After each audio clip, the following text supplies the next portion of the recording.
Gugatan Wan Prestasi. Nah, abang sendiri seperti apa mungkin dari kacamata praktisi hukum nih melihatnya? Ya kalau dari saya gini lah, kita mencoba memposisikan diri kita pasti di pihak Nikita Mirzani ya misalkan.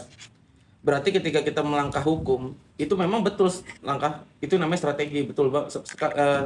Itu saya sepakat. Cuman dalam kita melakukan upaya hukum berarti harus didasari dengan bukti yang kuat. Nah, dengan bukti yang kuat itu setelah kita coba rumuskan, oh kita udah yakin nih memang ini adalah perbuatan atau kesepakatan yang terjadi antara kedua belah pihak, yang dimana misalkan dokter Reza ini dikatakan katanya wan prestasi atau ingkar janji.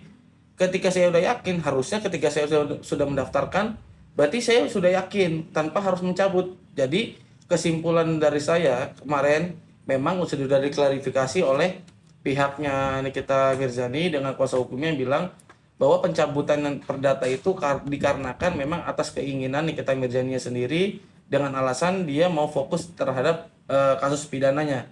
Tapi di sisi lain, kalau saya melihat bahwa pencabutan ini apakah memang dibuat itu berdasarkan tadi ya satu. Ini kan sesuai nih sama eksepsi dari Bang Fahmi ya dari kuasa hukum Nikita Mirzani yang dimana kasus pidananya di dalam eksepsi bilang memohon kepada majelis untuk menangguhkan kasus pidananya dikarenakan perdatanya saat ini sedang berjalan seperti itu. Tetapi di sini lagi-lagi kalau menurut saya pandangan dari Bang Fahmi itu berbeda dengan apa yang sesuai dengan peraturan Mahkamah Agung, karena kalau berbicara antara pidana dan perdata ketika mau disamakan untuk ditangguhkan pidana itu di dalam objek yang sama, tetapi dalam kasus ini itu berbeda.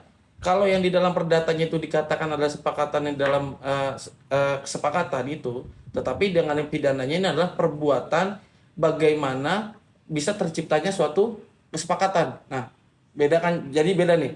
Yang di perdatanya itu mengenai kesepakatannya, tetapi di dalam pidananya adalah perbuatan sebelum adanya suatu kesepakatan. Apakah perbuatan itu istilahnya bertentangan dengan hukum atau tidak? Kalau bertentangan dengan hukum, kesepakatan itu, misalkan contoh nih dalam kasus ini, ternyata ada suatu ancaman dalam membuat suatu kesepakatan.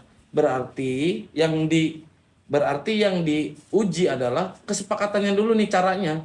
Caranya kesepakatan dulu. Kalau memang di sini ada unsur delik pidananya, maka ini harus diadili juga atau misalkan harus ditegakkan juga nih.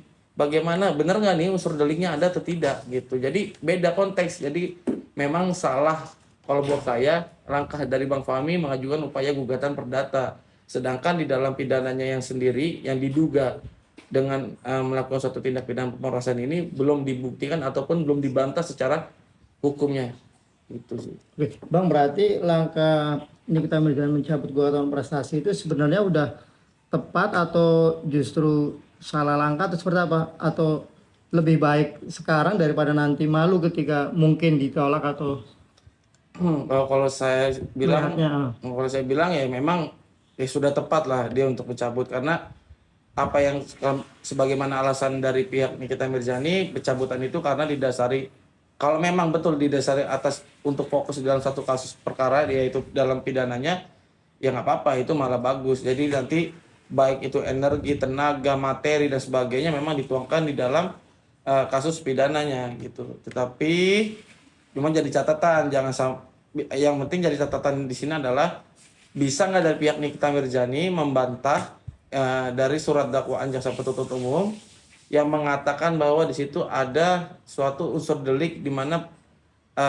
melakukan suatu pemaksaan terhadap korban untuk menyerahkan sebagian atau seluruhnya dengan cara memaksa, dengan mengancam melakukan pencemaran nama ataupun membuka rahasia sebagaimana di dalam dakwaan alternatif nih. Dakwaan alternatifnya kan pasal 369. Sedangkan dakwaan utamanya adalah pasal 27B ayat 2 Undang-Undang ITE. Itu juga sama, itu juga berbicara pemerasan. Cuman cara dan melalui caranya berbeda. Kalau yang ITE itu memang menggunakan informasi elektronik ataupun dokumen elektronik, maka bisa maka dikenakan Undang-Undang ITE. Oke, Bang, tapi Abang melihatnya seperti apa? Bahwa Fahmi itu bilang ini adalah suatu strategi. Berarti apakah dengan dicabutnya gugatan Wan Prestasi kemungkinan akan ada gugatan baru lagi atau apa? Sebelumnya kan ngajuin gugatan Wan Prestasi kan kayak semacam bergening ya kan, biar sama-sama ada laporan gitu kan. Nah abang melihat gimana, apakah ini kemungkinan akan muncul gugatan baru atau seperti apa? Kan Pak Ami bilang ini strategi gitu.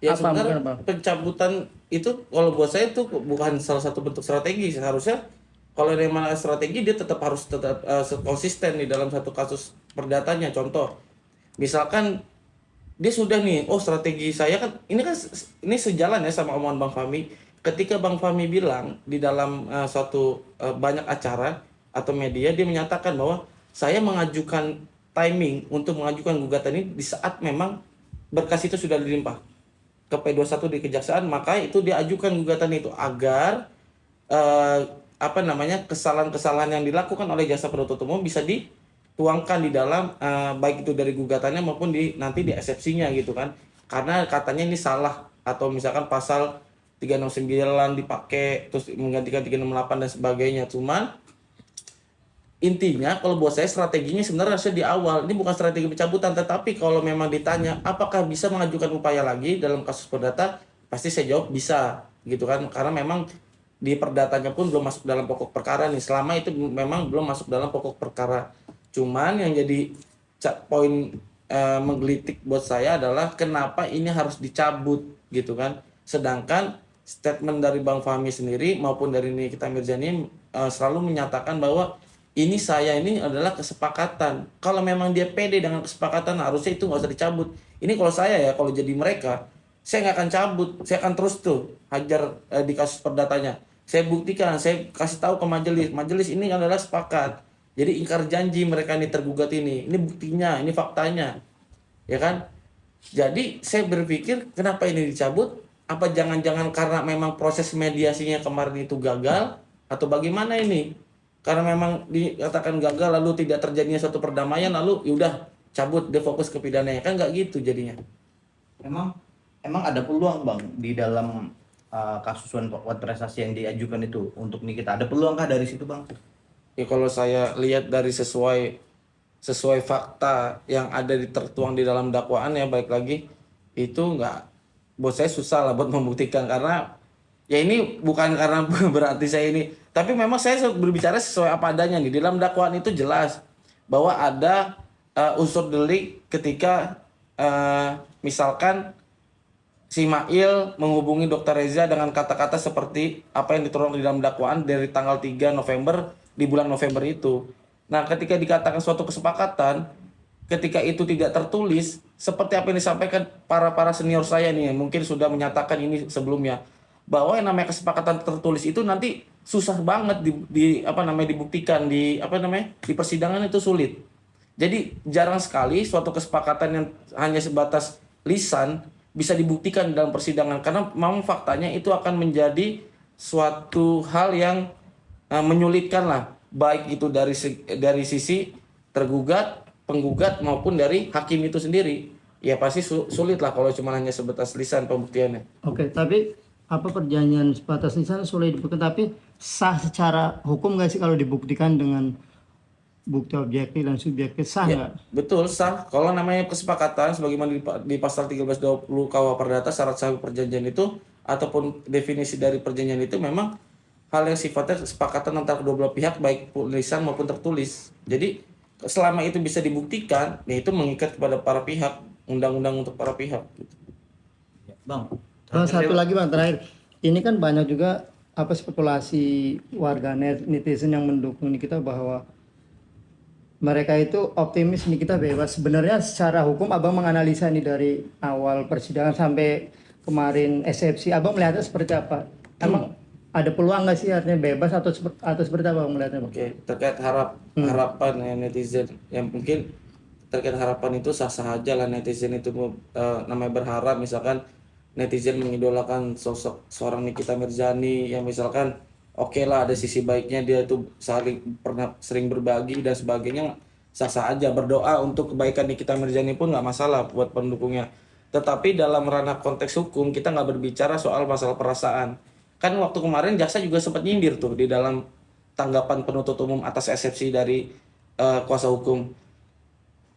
Kalau bisa kuasa hukum ini dalam menulis suatu tanggapan, jangan memakai perasaan kata itu, kata jaksa disinggung kan, tapi pakai sesuai dengan aturan undang-undang, bukan pakai perasaan. Tapi kalau pakai perasaan ya nggak akan bisa di ranah hukum. Nah sekarang kalau ditanya apa bisa nggak nih kira-kira Nikita Mirzani ada harapan buat bebas? Ya, bisa kalau memang dia bisa membuktikan kalau memang itu atas dasar kesepakatan yang mengikat tanpa adanya suatu tekanan, paksaan ataupun ancaman. Karena kalau dibilang kesepakatan itu tadi yang saya bilang merujuk kepada 1320 KUH Perdata. Ada syarat sahnya perjanjian ada 4. Satu, adanya kesepakatan kedua belah pihak. Kedua, kedua belah pihak ini cakap hukum. 3, adanya objek yang diperjanjikan. Dan keempat, itu ada poin penting adalah atas klausul yang halal atau sebab yang halal. Berarti kesepakatan ini tidak boleh bertentangan dengan hukum itu sendiri. Contoh misalkan suatu kesepakatan terjadi tetapi kesepakatan itu didasari dengan adanya suatu dugaan ancaman pemerasan misalkan. Berarti kan di sini melanggar hukum kan? Kesepakatan itu jadinya tidak sah. Contoh misalkan nih Bang, saya di suatu jalan saya sama Abang ketemu nih. Misalkan saya ini pelaku perampok lah atau begal. Abang lagi jalan. Saya tanya sama Abang, "Bang, saya serahin tas sama motor Abang," misalkan. Nah, terus Abang bilang, "Aduh, tasnya jangan dong, masih ada surat berharga, motornya aja." Nawarkan Abang. Abang kasih motornya saya ke saya. Kalau begitu pola pikirnya berarti Abang ini sudah bersepakat ngasih motor Abang ke saya. Tetapi kan hukum nggak melihat ke situ, tapi hukum melihat bagaimana proses motor Abang bisa berpindah ke saya. Tindakan. Nah, jadi kesepakatan itu kalau dilarikan semuanya ke situ, nah itu pasti berbeda ujungnya. Nah, kalau wan prestasi, kalau saya benar-benar atas nama sama-sama mau ya kan, tidak ada suatu ancaman dan saya tidak ada yang dirugikan, tidak ada laporan, boleh diuji tuh apakah ini penipuan ataukah memang wan prestasi itu betul. Tetapi kalau dengan caranya, kalau caranya berbeda dengan perbuatan di dalam perdatanya, ya jelas berbeda kasusnya. Jadi bagaimana pidana ini bisa tercipta suatu kesepakatan itu kalau dia tidak melanggar hukum. Jadi intinya cuma satu. Nikita Mirzani harus membuktikan kalau kesepakatan yang dilakukan atau perbuatan uang itu berpindah dari Dr. Reza kepada Nikita Mirzani itu bukan merupakan dari atas dasar ancaman tadi. Itu aja. Jadi kalau dibilang walaupun kesepakatan yang saya bilang ya, anggaplah ya, itu adalah suatu kesepakatan. Tetapi timbulnya kesepakatan itu didasari dengan ada suatu ancaman ataupun tekanan dan itu terbukti, maka kesepakatan itu pasti batal demi hukum. Jadi dia tidak akan pernah bisa disebut lagi kesepakatan. Kan dari pihak Dr. Reza masih menganggap ini bukan kesepakatan gitu kan. Ini bukan kesepakatan, tapi dari pihak Nikita Mirzani bilang ini untuk mereview produk-produk bagus loh. Ini adalah kesepakatan loh. Oke lah nih, misalkan Dr. Reza mengikuti polanya dari pikiran Nikita Mirzani misalkan. Oke, kesepakatan, anggaplah itu kesepakatan nih. Nah, cuma kesepakatan ini harus diuji bagaimana kesepakatan itu bisa terjadi. Kalau itu bertentangan sama nilai-nilai ataupun melanggar hukum, berarti otomatis kesepakatan itu batal.